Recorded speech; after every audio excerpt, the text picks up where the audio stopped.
We as service providers need to be aware of the different ways that people manifest on the spectrum of use and the ways in which perception and either our ideas around what substance use is either abusive or non-abusive or recreational, how that shapes how we view somebody. We're all born into this world and society that says drugs are bad and you shouldn't do them, and we're programmed to think that, you're immoral people doing illegal things, and that shapes service providers, whether they're gay or not, that it can shape their attitudes and values around this and the language they use. So even within gay service providers, there can be stigma around drug use or an uneasiness to talk about it. It's not that drugs don't have risks and health consequences, and there can be some bad results, but there's a whole other side to them too, where they can have all these positive benefits around socialization, fun, they make you feel good, they can be an escape, and we don't balance that messaging enough. And when you just say drugs are bad, that's only half the story. And in order to have open, honest conversations about drugs, you need to have both sides of those stories.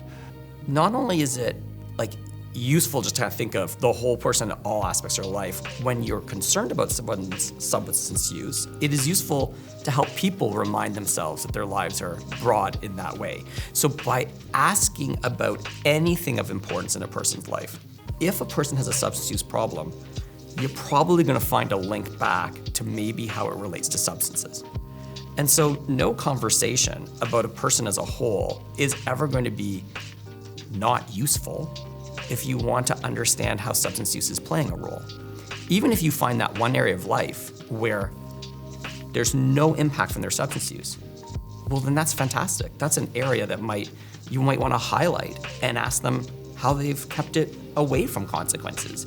Or it might give you the idea that actually their substance use is under a lot of control and it's recreational and there's no big thing for having to have a focus. So I think understanding a person's whole life is critical to knowing, is substance use working in their life or is it causing problems? So I need to be aware of what are my own biases or judgments or stigmas that are present and or being activated for me in that moment. The result of providing a safe space is that you are going to move into or be able to address the it, right? You're going to be able to dive deeper than just the service and get to the bulk of the issue, right? If somebody is coming to you because they have so much self-hatred and,